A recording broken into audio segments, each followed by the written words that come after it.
Sha'ar Avodat HaElokim, toujours dans la Hagdama, on est dans le troisième paragraphe. Veka'asher Nidbonen Batovot. Il va ici parler du bienfait que les gens y font à d'autres personnes et il va les catégoriser en 5 parties. Il y a 5 personnes qui font du bien à quelqu'un d'autre et on va voir à différents niveaux de bien. Chez Bene Adam, Metivim les Elazé. Il y a des gens qui aident l'un avec l'autre. Chez Kulan, Nichlalot, Bechamisha, Hasugim, Abaim. Et tous, ils sont inclus dans les 5 catégories suivantes. Tovat, Ha'av, Libno. Un bonté que les papas font aux enfants. Il va l'expliquer. Généralement, tout ce qu'un père il fait à son fils, l'éduquer, l'habiller, le laver, le marier, tout ça. Tovat, Adon et Avdo. Adon, le maître au serviteur. Aujourd'hui, il n'y a plus d'esclaves. Aujourd'hui, on pourrait ça appeler un employé, peut-être. Quelqu'un il a un bon employé, il s'occupe de lui, il lui offre un cadeau à Hanouka, il lui offre un cadeau à Sukkot, s'assure qu'il va bien. Un bon employé, ça se traite bien. Tovat et Hachir le Ani. Il y a les riches, ils aident les pauvres. C'est partie de la vie. Pourquoi? La raison, ils veulent avoir tzedaka, ils veulent avoir olam haba, ils veulent bien vivre, ils veulent avoir une chaim aruchim. C'est pas grave, mais ils aident pour du bien. Tovot ben Adam zelazé. Il y a des gens qui s'aident l'un avec l'autre. Pourquoi?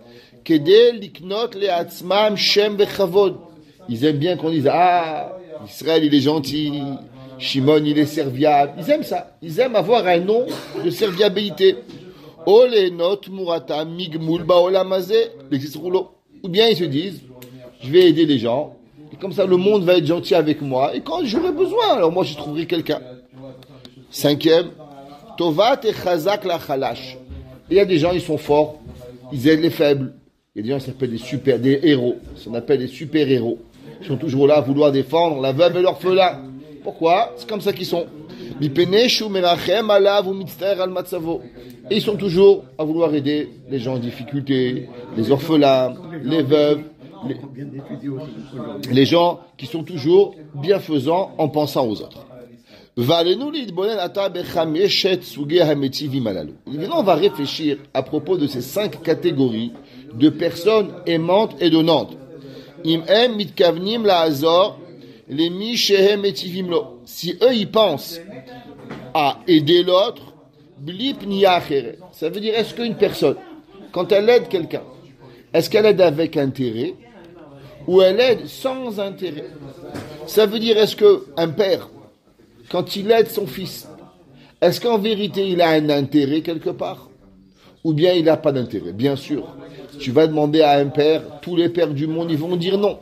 Mais on va réfléchir psychologiquement, thoraïquement parlant, yiddishkaitement parlant, avec la façon que la Torah elle réfléchit, pourquoi la personne elle aide son fils. Veine. Moi j'ai entendu que un rabbin il a expliqué que quand il y a un petit intérêt, ça rentre dans la catégorie des hasad. On va voir. Veine hasug arishon ha'av ametiv libno. La première catégorie, le père qui donne s'occupe de son fils, naturel. Baruch shehu mitkaven le toelet atzmo. Il dit, c'est même pas un safek que le père qui aide son fils. En vérité, le père, il pense qu'à lui-même. Waouh, première claque. Première claque d'éducation. Il dit, intérêt personnel. Il dit, Chovot alevavot, tu es certain que tu fais que pour l'autre. Mais sache, en vérité, c'est faux. Il dit, quand tu aides ton fils, tu aimes ton fils, tu éduques ton fils, il n'y a qu'une seule chose qui t'intéresse, c'est toi-même. Il dit, pourquoi? La Gemara, elle dit, qu'est-ce qu'il est le fils? Bra kare de avua. La Gemara, elle dit, le fils, il est le talon du père. Ça veut dire que le fils, il est la continuité du père. Il est la rallonge du père.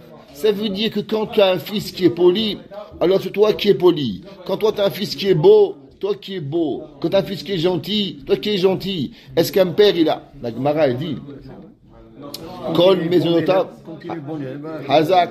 La Gemara, elle dit, Kol mezonotav chez la dame, tout l'argent d'un homme, elle est ketsuva, elle est fixée de Rosh Hashanah Yom Kippur, chutz mihotzaat Shabbat veyamim tovim velimut Torah shel banav. À part l'argent que tu dépenses en Shabbat, les fêtes et l'éducation des enfants. Il y a le Ritva, la Benu Yom Tov ben Avraham. Ouais, 14e siècle.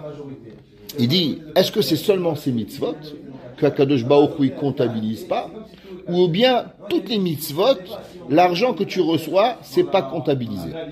Il dit le Ritva, en vérité, toutes les mitzvot.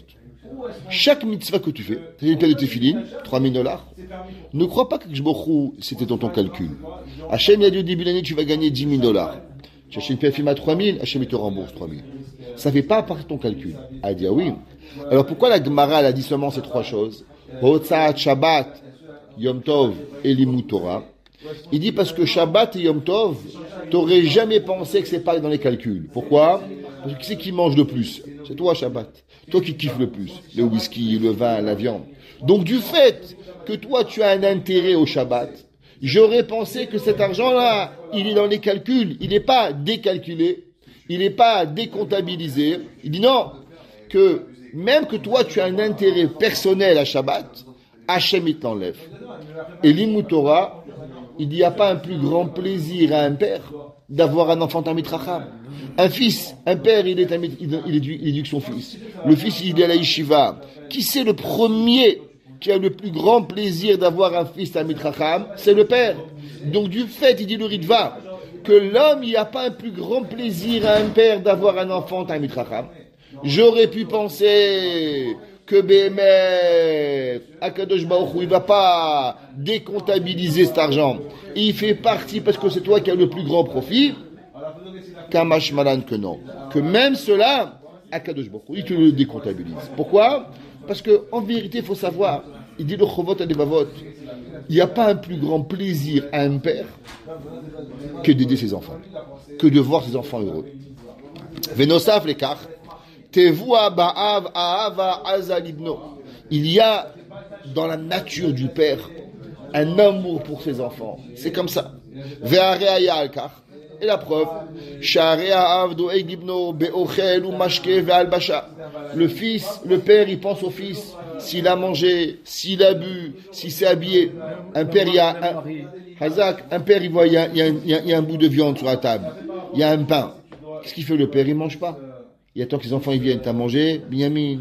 T'as mangé le Birachamim? Est-ce qu'un père il va manger tout seul? C'est un sauvage. Un père qui mange, c'est pas un père. Un père il mange. Mon grand-père était orphelin. Il avait souffert de la faim. Depuis l'âge de très jeune. Quand il rentrait à la maison, mon grand-père rentrait des fois tard du travail. Avant d'aller dormir, avant de manger, il iftar. Il est en Italie. Il était, avant d'arriver, avant de manger, il réveillait tous ses enfants. T'as mangé. Pourquoi? Il avait tellement peur que ses enfants ils dorment le ventre vide, qu'ils refusaient de manger. Même mon grand-mère disait, là, papa, mange. Je t'ai dit, tout le monde a mangé. Confiance à personne. Il avait tellement peur que ses enfants ils ont faim. Lui, il était orphelin de père et de mère, il avait souffert de la faim. Il ne pouvait pas supporter, imaginer qu'un enfant va dormir le ventre vide. Il dit le Chovot Alevavot, un homme, il pense à ses enfants avant lui-même. Qui c'est le gars, il va aller se manger au restaurant, dépenser $500 et son fils une baguette, un bout de pain. Avec Shalom. Le père, il va manger un bout de pain, il va laisser le thon à ses enfants, il va laisser la viande à ses enfants, il va laisser le lait à ses enfants. Lui, tu manges une craquette, c'est pas grave. Allez, t'as mangé. L'honora. Et quand ils sont malades, on est plus malades. Hazak. Ve'u shomer oto mikon nezek. Et le père, il est là, il donne son manteau à ses enfants, il donne ses chaussures à ses enfants, il s'assure que les enfants, ils ont tout. Vekal be'enav lisbol ve'itoa chutiaga leman menuchato. Et le père, il peut prendre tous les soucis de ses enfants. Comme me disait ma grand-mère, un père peut s'occuper de 100 enfants. Mais 100 enfants ne peut pas s'occuper d'un père. Un père, il peut se soucier que chaque enfant, il a quelque chose. Chaque enfant, il a un manteau. Chaque enfant, il a des chaussures. Chaque enfant, il a tout. Mais 100 enfants, ils ne peuvent pas s'occuper d'un père. Comme ça que ma grand-mère, elle disait. Ouais, venosaf lekach, arrête ta voix ba'av, regesh, shel rahamim vechemla kalpe bono. Le père, dans son cœur, il a son fils. Ma grand-mère, elle me racontait, mon grand-père, il m'a raconté que sa mère, elle lui a raconté qu'en Italie, il y avait un jour un voleur. Un voleur, un grand voleur, il arrivait voler sa mère. Et en volant sa mère, elle avait un collier. Et quand il a voulu voler le collier de sa mère, il a arraché et il a coupé la veine jugulaire du cou de la mère. et le sang il saignait. Et tellement ça a saigné fort que le voleur il est tombé avec le sang de la mère. La mère elle a dit Mshikupara mon fils, il s'est fait mal. Ça veut dire, il disait que la mère est en train de mourir. Le fils il a volé, le fils il a tué. Et à quoi la mère elle a pensé quand le fils il est tombé? Le pauvre mon fils il s'est fait mal. Elle est morte de ça? Comme ça que mon grand-père racontait, c'était une histoire d'un grand voyou. Il dit que la vie d'un père, c'est la rahamim du fils. C'est comme ça. Le père, il ne pense qu'à ses enfants. Ça, c'est par définition un père. C'est quoi un parent? Un jour, quelqu'un m'a demandé, Rabbi, est-ce que vous pouvez définir en une phrase que c'est un parent? Il dit, le jour où vous avez un enfant, vous allez décider que vous ne serez plus jamais la priorité. Ça veut dire que le jour où tu es un parent, tu dois décider une seule chose, que tu ne seras plus jamais la priorité de ta vie. Ni pour manger, ni pour boire, ni pour un lit, ni pour rien. Toute ta vie, ça va être tes enfants. Si tu n'es pas prêt à ça, alors tu ne peux pas être un père. Tu ne peux pas être une mère. Une personne peut te marier. Une personne qui veut vivre pareil. Moi, je veux dormir à 8 heures, me réveiller à 7 heures, manger mon couscous, manger mon cholent, aller... Tout ça, c'est très bien avant le mariage. Le jour où tu te maries des enfants, c'est plus compliqué. Tu mangeras quand ton fils te laissera, tu boiras quand ton fils te laissera, tu dormiras quand ton fils te permettra, tu t'achèteras une paire de chaussures quand ton enfant en aura pas besoin d'une. Ça, c'est la vie d'un père. Tu n'es pas capable à ça? Tu es un père indigne. Ou bechazot, malgré cela, que le père, c'est naturel chez lui, l'amour de son fils. Chayav aben, hen mitzvah Torah, vehen mitzvah sechel. Le père, l'enfant, il a des obligations envers ses parents, que ce soit toranique ou que ce soit logique. Les charrettes à vivre, aider son père. Quand je me rappelle, on était petit, on voyait mon père arriver, c'était la valise. Mon père, il voulait pas. Il dit non, vous êtes jeune, moi je suis fort. Mais nous, on voulait lui porter, on voulait l'aider, on voulait aider, on voulait des chaussures, on lui mettait son manteau, pas parce qu'il avait besoin, parce qu'on avait envie d'aider. On avait envie de le porter. Mon père, mes parents, ils arrivent à l'aéroport, on se bagarre, qui va le chercher à l'aéroport? Et les enfants, prends un taxi. Et ton père, il vient, tu amènes un taxi, ça va pas ou quoi? Où ils sont devenus les gens? Le père, le fils, il a chiyuv, il était mes charrettes, il l'a amené à manger, il l'a amené à boire, il s'occupait de lui. Pourquoi? Ton père donnait la vie. Comment toi tu vas faire cela?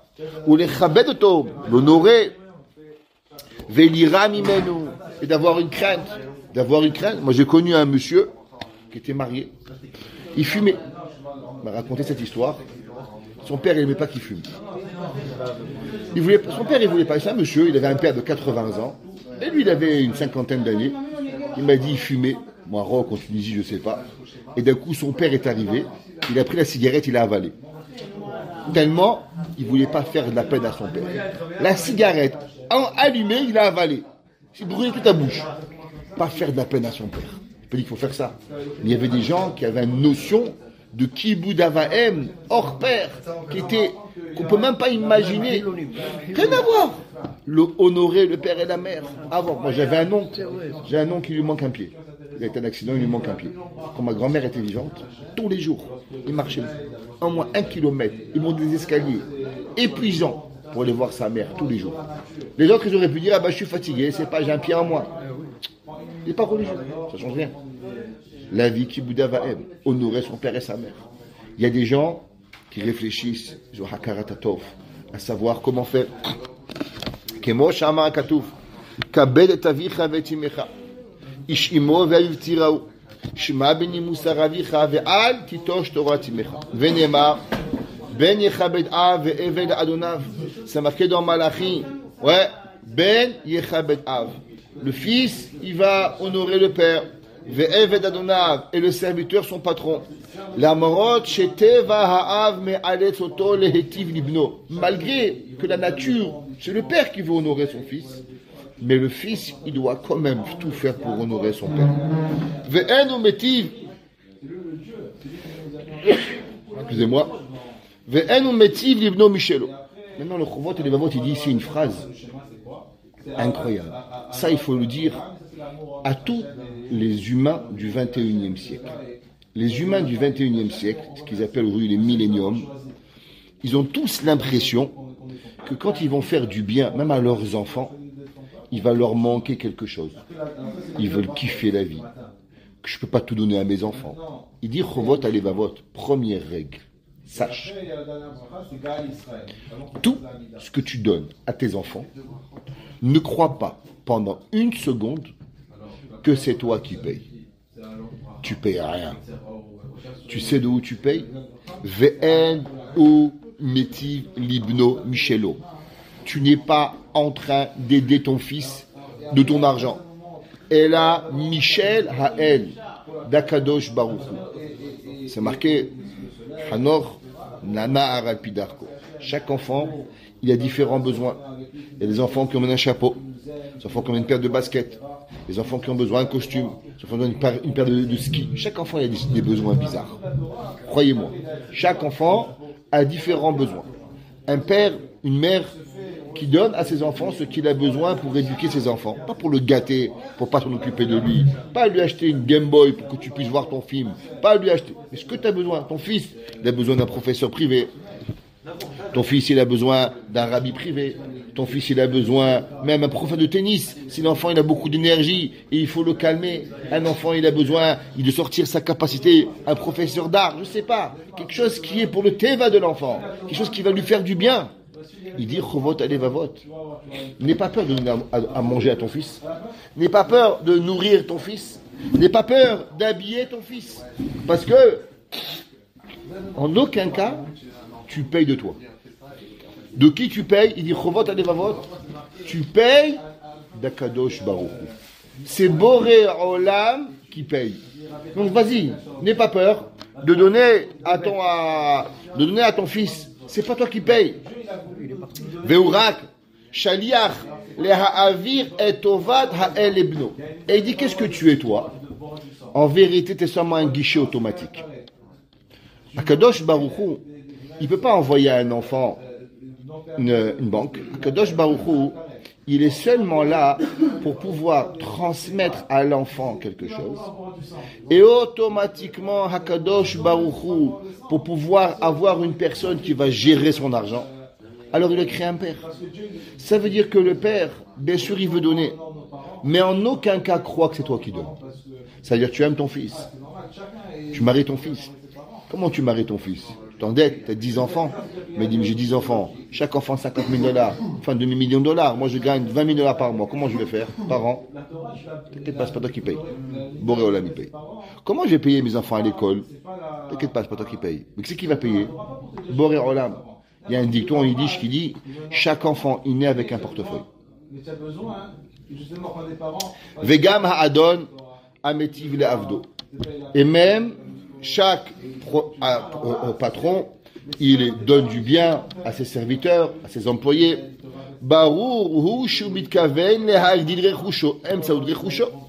Un patron, il y a des employés. Il leur ramène des cadeaux, il leur ramène du sushi. Pour qui tout ça? Il dit bien sûr, le patron, il s'en fout de ses employés. Le maître, il s'en fout de son esclave.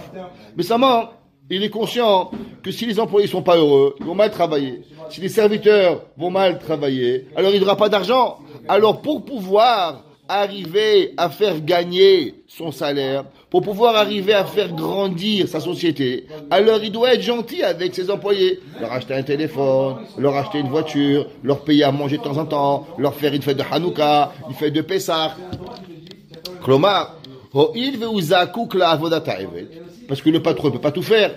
Il ne peut pas être le laveur de parterre, il ne peut pas être l'employé qui la secrétaire et le vendeur, il ne peut pas tout être. Il faut bien qu'il délègue. Alors il doit pouvoir y arriver.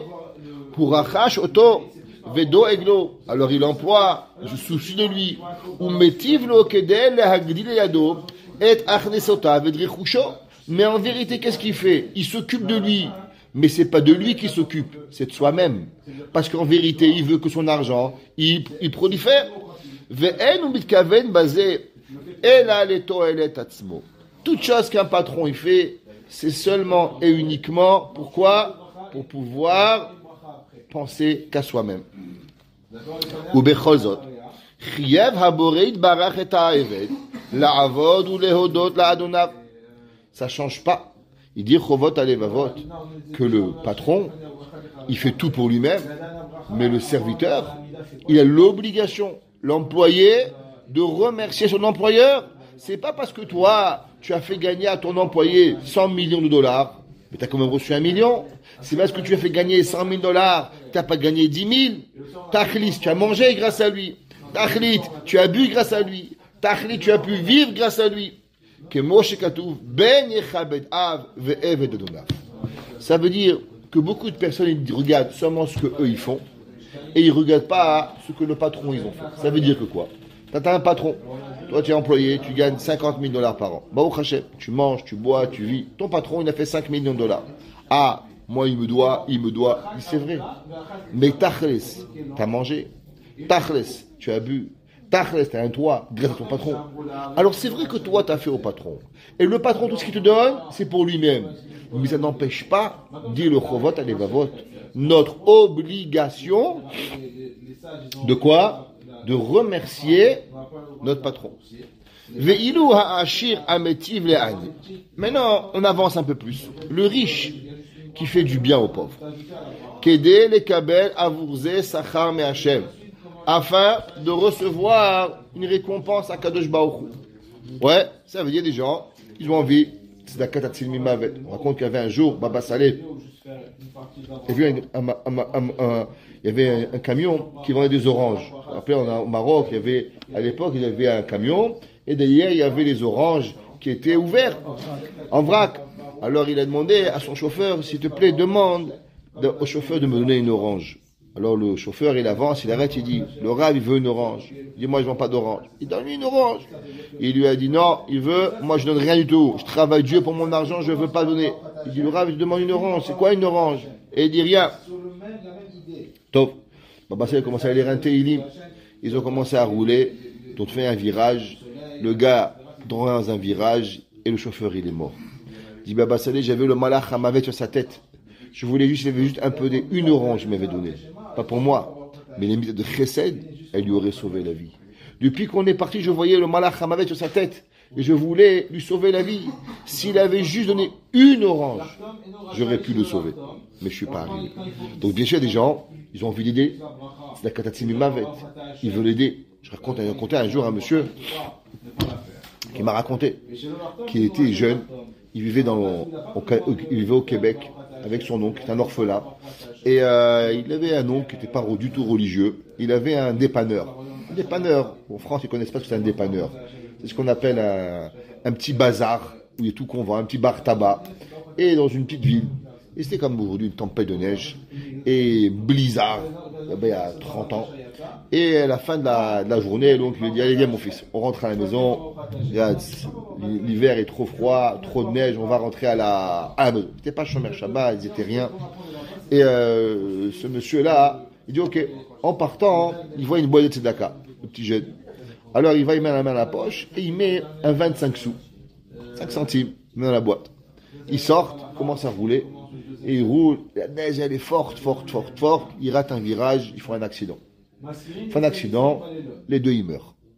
Ils montent dans le ciel, ils voient lui et son oncle qui montent ensemble. Ils voient son corps et ils montent. Et quand ils montent, ils voient un malach qui descend, sur son front c'est marqué Tzedaka. Et il dit stop, lui il m'appartient. Et quoi il m'appartient? Il dit avant de partir, il y en a une pièce. Alors il m'appartient à moi. Alors il commence à faire un neshama. Il dit mon oncle. Il dit lui il a rien donné. Je peux rien faire pour lui. Et il redescend. Quand il redescend, il voit qu'il était mort clinique. Et il avait un papier, certificat de décès. Il était mort. Et il est revenu à la vie. Et il a dit que Bachamaïm, ce qui lui a sauvé la vie, c'est ce 25 sous. Après, il a fait tchouva. Il est pris de ville en ville pour raconter son histoire. Comment un 25 sous, dans une boîte, un gars a mis de filine, ni Shabbat, ni Kashrut, rien, sauver la vie. Ça s'appelle Monsieur Ohayon. Comment la vie, elle peut être sauvée juste avec quelque chose. On a des riches qui veulent faire du bien. Ils ont un intérêt que Shem lui donne la tzedaka, la parnassa, le shefa. Ouais. Ou domé les socher à connaître sechorash tachnislo, kavor zman reva gadol vekavua. Il y a des gens, ils ont toujours envie de donner tzedaka, chesed, parce qu'ils savent, tu fais du chesed, akadosh baruch hu t'aide, tumura tova ktana. Alors ils savent, pour pouvoir. Quand il y avait un jour une histoire, il y avait un jour un homme, il allait chez un grand fournisseur. Alors il a acheté du tissu, il a acheté du manger. À l'époque, il y avait les grossistes qui avaient tout. Alors il achète, et quand il arrive, il remplit la charrette, elle est pleine à craquer. La charrette, elle est pleine, elle n'arrive pas à bouger. Alors il va, il dit, moi, t'as pas un petit peu d'huile, de gras pour mettre sur la roue, pour pouvoir un petit peu débloquer la charrette? Bien sûr. Alors le grossiste, il vient, il badigeonne les 4 roues avec de l'huile, et le cocher, clac, il va, il part. Il y avait là-bas un gars, dehors, sa charrette aussi était coincée. Il va, il dit, monsieur, un petit peu d'huile pour les roues? Bien sûr. Il vient, il lui met l'huile, il lui fait $10. Il dit, je comprends pas. Il dit, mais pourquoi le monsieur, vous avez fait cadeau, et moi, vous me faites payer? Il dit, hacham, lui, il m'a acheté pour $1 million de marchandises. Tu crois que je veux lui demander $10 d'huile? Il dit, toi, tu m'as rien acheté. Comme tu m'as rien acheté, il faut payer pour avoir l'huile. Pareil. Il y a des gens qui savent, faut investir dans la vie. Alors, on donne à Kadosh Baruch Hu. Chez lui, tu donnes $1 million, tu donnes. Baruch Hu, tu donnes 50, tu donnes 5. Baruch Hu, il est gentil. Gentil avec les gens, ouvre la porte, ouvre ton mère, va à l'hôpital, fais du chesed, apprends. Ça, c'est les gens, ils donnent. Pourquoi? Pour que Baruch Hu, il métive avec eux. Araït, vecheschat erech, shiloten tamid, vechen rotse ashir, liskot la olam haba, shekulto venitzri. Comment le ashir il va arriver au olam haba? Il étudie pas. Toute sa vie, elle est dans l'argent. Alors avec le chesed, il est l'orphelin, les orphelins, les veuves, les tamid hachamim, les shiva, les kolélim, son père, sa mère. Les gens, faut aider. Alors il les aide. Tumurat atzdaka peuta sheunoten la'ani. Il y avait un jour un monsieur, il était dans un train pour aller à Auschwitz. Il était très très très riche. Et quand il était dans le train pour arriver à Auschwitz, il a rencontré le rav de sa ville.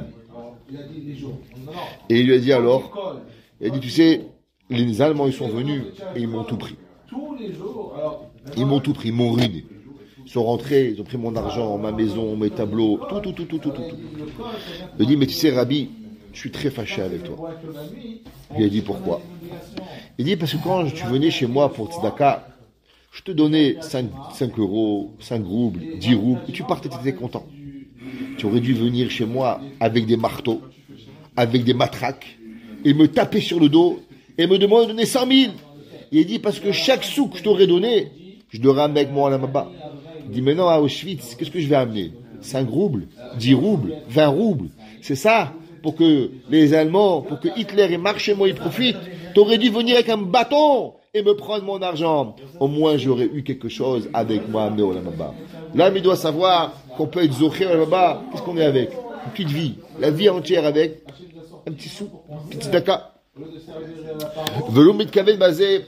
Et là, il doit glater nishmato charemoto. Et là, il pense à Elisa Neshama. Ouais. Emtsaout tova. Shaelokim ifkid biado. Almenat shimsor ota le mishiraou le kabelota. Et ça, Kadosh Baruch Hu lui donne un moyen pour pouvoir y arriver. Ou bechol zot barou. Sha'al ha'ani le'odot le'ashir ou le'shabeach oto. Mais non, tu ne veux pas être un sauvage et tu dis, ah, riche, grâce à moi, t'as olam haba. Donc toi, tu me donnes 10 euros et moi, je te donne olam haba. Donc c'est à toi de me dire merci. Le riche, c'est vrai, il a une intention de donner pour avoir olam haba. Mais le pauvre, il a marié son fils. Il a marié sa fille, il a fait une brit mila, il a acheté un costume, il a eu de la matzah, il a eu du vin, il a pu avoir. Faut pas qu'il crache l'assiette où il a mangé. C'est vrai que toi, en contrepartie, tu as donné au olam haba, au Ashir olam haba. Mais en aucun cas, il te faut que quoi? Que toi, tu vas venir. On raconte qu'il y avait un jour, un homme, t'es marié avec une méchante femme. Très, très, très méchante. Une peste. Il demandait A, il faisait B. Il demandait C, il faisait D. Et un jour, il va voir le Rav et lui dit, Rabbi, j'en peux plus. J'en peux plus. Elle est d'une méchanceté. C'est insupportable. Alors il lui a dit, tu sais, c'est marqué que celui qui a une mauvaise femme, alors il mérite le olam haba. Parce que dans la vie, tu as 2 Gehinam. Ou ici ou en haut. Décide-toi. Ou tu reçois le Gehinam ici-bas, ou tu reçois le Gehinam en haut. Mais tu ne peux pas avoir les deux. Donc si tu as maintenant une mauvaise femme ici, tu as Gehinam ici, en haut tu as Gan Eden. Il est sorti, Baruch Hashem. Et la femme, elle rentre, elle lui fait du mal, elle lui fait ci. Et le mari dit rien. La femme me dit, mais pourquoi tu cries plus? Et dit, regarde, Le Rav, il m'a dit que grâce à ta méchanceté, je vais avoir le Maba. Elle dit, ah, mais non, tu vas avoir le Maba grâce à moi, alors je vais être gentil avec toi. Ça veut dire qu'il y a des gens qui essayent par tous les moyens d'être méchants avec les autres. C'est pas grave. Mais nous, on doit être gentil avec tout le monde. C'est vrai que le riche, maintenant, il donnait 1, 2, 3, 0, 5, il a reçu. Mais toi, Hazve Shalom, de ne pas avoir un karatatov envers ton père, envers ton patron, envers les gens qui t'aident, envers toutes les personnes. Il nous est interdit, Hazve Shalom, de rejeter ce tov. C'est vrai que l'autre, il a peut-être fait pour lui, mais toi, tu as profité de tout ça. Toi, tu as profité de tout ça. C'est marqué dans le Midrash en Tanchuma. Le Midrash en Tanchuma, il dit qu'est-ce que c'est un bon invité et qu'est-ce que c'est un mauvais invité. C'est quoi Oreach Tov et Oreach Ra? Il dit le Tanchuma, il y a un homme, il est invité chez quelqu'un. Il a 15 enfants. Il a sa belle-mère, son beau-père, ses gens, ses petits-enfants. Blainara, ils ont une table de 40 personnes. Et on t'invite à toi. Alors, bien sûr, la table de quoi elle a l'air? Blainara, imaginez-vous pour nourrir 40 personnes. Il y a des salades, il y a du poisson, il y a du vin, il y a tout, il y a des chaises. C'est incroyable. Le bon invité, il regarde tout ça, il dit waouh, t'as vu tout ce qu'ils ont fait pour moi? T'as vu comment ils m'ont honoré? Il a invité tous ses enfants pour moi. Il a mis une belle table pour moi. Il a fait tout ça pour m'honorer à moi. Le bon invité, il regarde tout ce qui est là comme si c'était pour lui. Le mauvais invité, qu'est-ce qu'il y a? Tu vas chez un monsieur, lui et sa femme, et il t'invite. Il a acheté une belle bouteille de vin, il a acheté une bouteille de whisky, il t'a préparé un bon repas, il t'a acheté du gefilte fish, du cholel, je sais pas ce que tu aimes, c'est pas grave, de la pkaïla, de la boutade, chacun avec ce qu'il a. Il s'est te faire plaisir. Le mauvais invité regarde, il dit, oh, entre toi et moi, ils ont rien fait.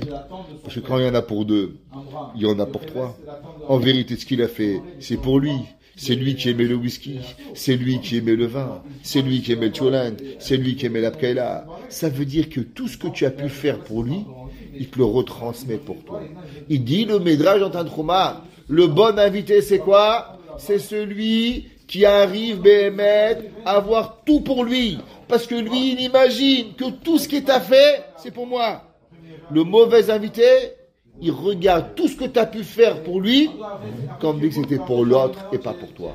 Et ça s'appelle un mauvais invité. Pourquoi on raconte ça? Pour nous-mêmes, quand on vient chez nous, notre papa, maman, nos frères, nos sœurs, quelqu'un nous invite, toujours dire merci, regarder chaque détail qu'on a fait, comme si c'était été fait pour nous, pour pouvoir y arriver. Bechozot, magia lotoda. Il lui arrive un merci.